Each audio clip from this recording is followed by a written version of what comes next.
when I called him. He knew. He knew. And he said, I think she's been kidnapped for ransom. And I said, Yeah. what? Yeah. Well, why? What? And then, I mean, it sounds so like, how could I be? But I didn't want to believe. I just said, do you think because of me?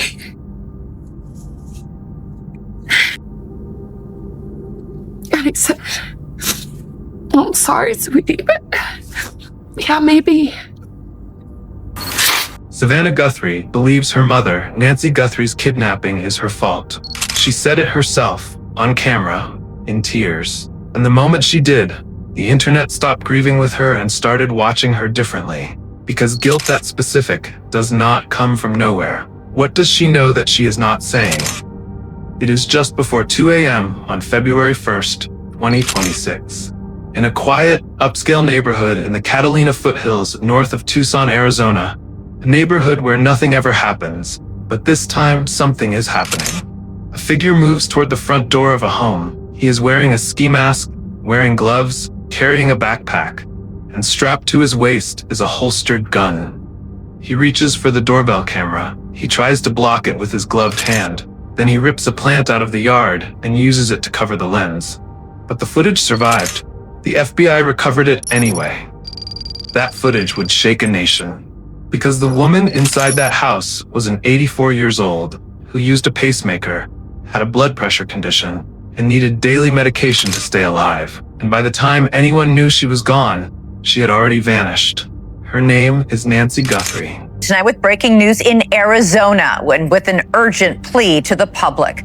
Police are asking for help to find Nancy Guthrie, the 84-year-old mother of Today Show host Savannah Guthrie.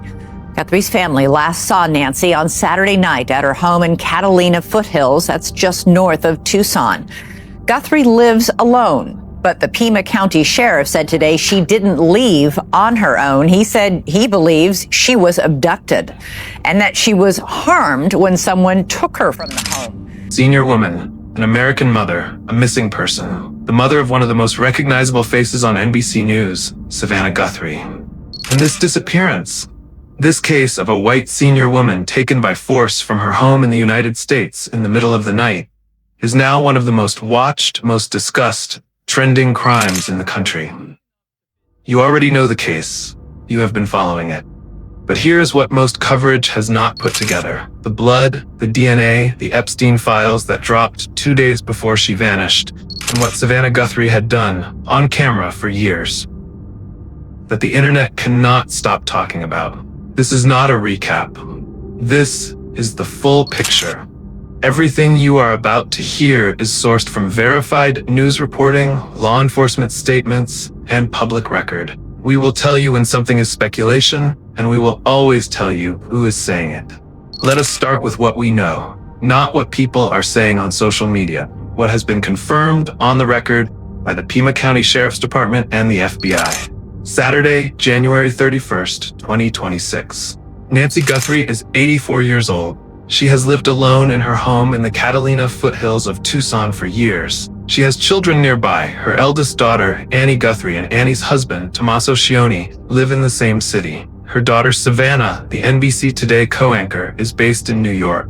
Her son, Cameron Guthrie, is her third child. On this particular Saturday evening, Nancy does what she often does. She takes an Uber, which she orders herself, to Annie's house for dinner. She arrives at 5:32 p.m. She spends the evening with her family. It was a normal night, until it wasn't. At 9:48 p.m., her son-in-law Tommaso Scioni, Annie's husband, and Savannah's brother-in-law, drives Nancy home. He waits in the driveway. He watches her walk inside. The garage door closes. He drives away. That is the last confirmed sighting of Nancy Guthrie by anyone who loves her. Then comes the timeline that investigators later pieced together. At 1:47 a.m. on Sunday, February 1st, almost 4 hours after Tommaso dropped her off, Nancy Guthrie's doorbell camera disconnects from the network. At 2:12 a.m., the camera software detects movement on the front porch, but captures no video. Something or someone was there. At 2:28 a.m., the app linked to Nancy Guthrie's pacemaker disconnects from her phone. Her pacemaker, the device keeping her heart beating, goes offline. Investigators believe that is approximately when she was taken. At 11 a.m. that same Sunday morning, friends who were scheduled to watch a church live stream with Nancy try to reach her. No answer. Concerned, they contact the family. At 11:56 a.m., her family checks on her. She is not there. At 12:03 p.m., the family calls 911. What deputies found when they arrived matched a nightmare. Her phone was still in the house. Her wallet was still there. Her keys were still there. Her medication, the medication she needed daily, was still there. And on the front porch, on the stone walkway, there was blood. Her blood. DNA confirmed as hers. Not a small amount. Forensic scientists would later describe the pattern as consistent with a physical struggle. A retired FBI agent told Fox News Digital that the evidence suggested Nancy Guthrie made what he called a last stand on her own front porch. She was alive when she was taken. Her family, her neighbors, her country did not know yet. There is one more detail that would emerge later. Sources told Fox News Digital that one of the images released by the FBI was taken on a different date from the others, meaning the suspect had visited the home before the night of the abduction. He had scouted it. He knew the layout. He had a plan. This was not random. This was not impulsive. Someone planned this. Within days, ransom notes began arriving at media outlets. The first reached KOLD, the CBS affiliate in Tucson, on February 2nd, demanding millions of dollars in Bitcoin for Nancy Guthrie's safe return. Almost immediately, copycats moved in. On February 4th, a man named Derek Colella, 42 years old, from Hawthorne, California, sent text messages to Annie Guthrie and her husband Tommaso Cioni, pretending to be the abductors. He asked if they had the Bitcoin ready. He made a 9-second phone call. The FBI arrested him within 2 days. Colella told investigators he was trying to see if the family would respond. He was charged with transmitting a ransom demand in interstate commerce and using a telecommunications device to harass.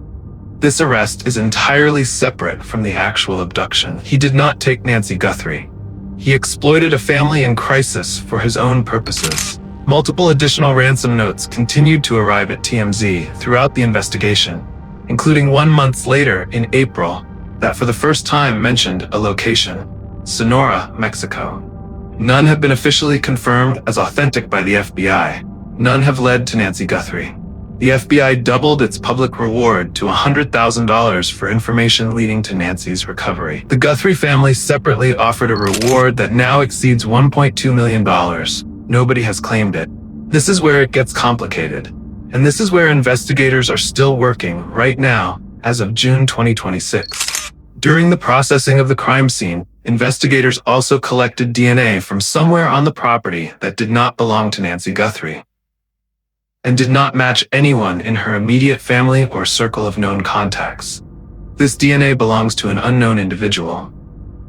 Then there were the gloves. 16 gloves were recovered from areas near the home during the search, most discarded by searchers. But one was different. The FBI stated publicly on February 15, 2026, the one with the DNA profile recovered is different and appears to match the gloves worn by the suspect in the surveillance video. That glove had a DNA profile from an unknown male. Testing was run against the national database. February 17th, no match. The unknown male's DNA was not on file anywhere. Then came a strange twist inside the investigation itself. The Pima County Sheriff's Office sent the most critical DNA sample, a single hair recovered from the crime scene, not to the FBI's world-class lab in Quantico, Virginia, but to a private laboratory in Florida. The FBI had been formally requesting to analyze that same hair for 2 months. When this became public, the FBI issued a correction. This is not new evidence or information. We asked to test this DNA 2 months ago when the local sheriff instead sent it to a private lab. Why did the sheriff's office bypass the FBI? Experts at a CrimeCon panel in June 2026 called it a breakdown in cooperation. Paul Morrow said directly, "It looks to me like they were not cooperating." He also noted that the failure to properly secure the scene in the earliest hours would make it harder to prosecute any future case. That hair sample has since been transferred to the FBI's Quantico facility for deeper analysis. But as of June 8, 2026, more than 4 months after Nancy Guthrie was kidnapped from her home in the United States, that DNA is still unidentified. The sheriff, Chris Nanos, told KOL News 13 on June 1st, 2026, "It is just not like a detective goes out there, talks to somebody, and we can make an arrest. This is a very sensitive case. What really makes it prolonged is we do rely on labs." He added, "My team, I have said all along, they are going to solve this. We keep returning to one moment in the timeline, 2:28 a.m., because there is a reason investigators keep returning to it too. A pacemaker does not drop a connection because of bad Wi-Fi. It disconnects in the context of an abduction for one of two reasons. Either the phone was moved out of Bluetooth range of the device, or the pacemaker itself stopped transmitting." Every thread, the DNA, the gloves, the ransom notes referencing Sonora, comes back to that question. Where did she go after 2:28 a.m.? January 30th, 2026. 2 days before Nancy Guthrie vanishes, Deputy Attorney General Todd Blanche stands at a podium at the Department of Justice and announces the release of over 3 million pages of documents related to the federal investigation into Jeffrey Epstein. What was in those 3 million pages? FBI interview records from alleged victims detailing the organized operation Epstein ran. Private planes, multiple residences, a network of recruiters.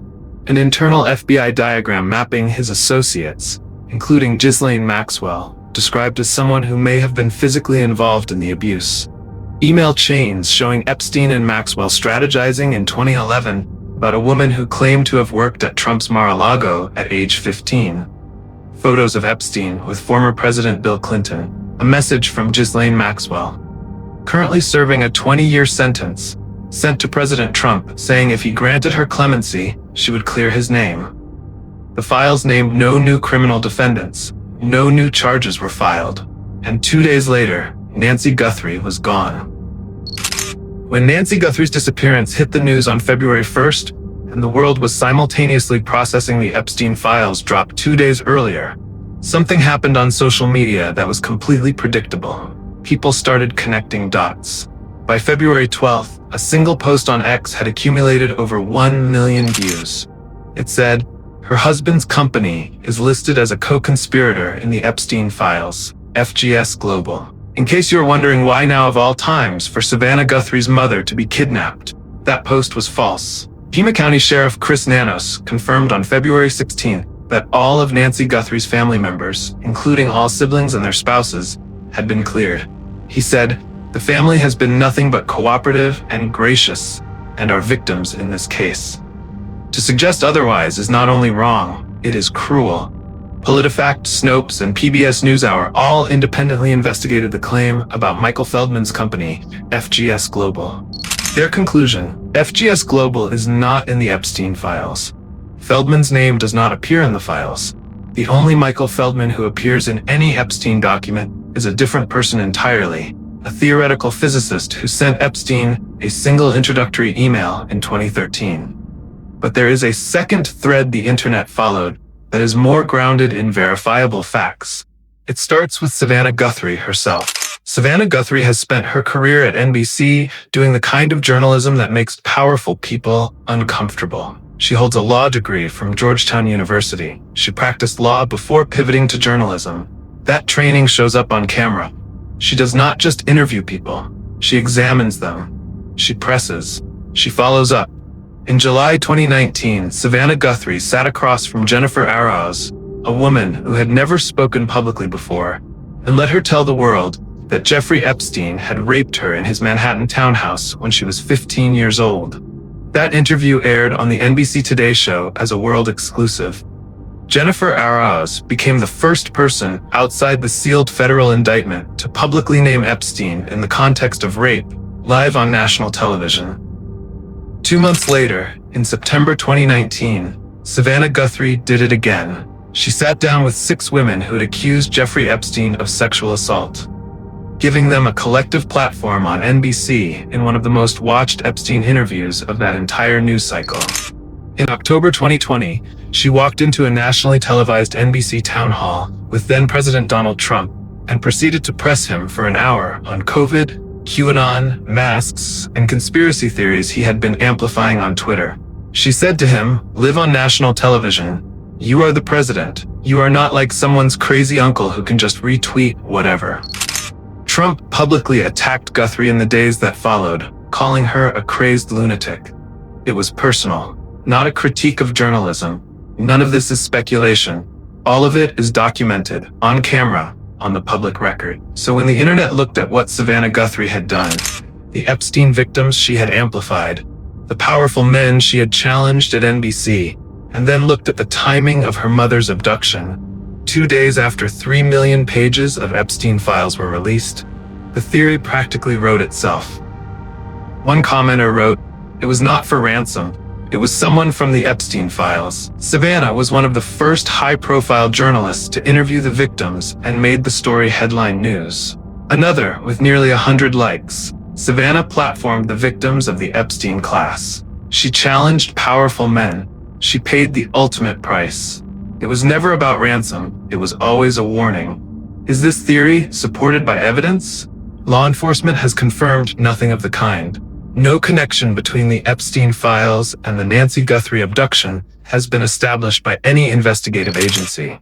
But the internet asking the question is itself a story, and it is a story rooted in something real, the documented history of what Savannah Guthrie built her career doing. Journalist Ashley Banfield, on her podcast, claimed that a law enforcement source told her that Tommaso Cioni, Annie Guthrie's husband, and Savannah's brother-in-law, may be a prime suspect. This claim was not confirmed by law enforcement. The Pima County Sheriff's Department called it irresponsible.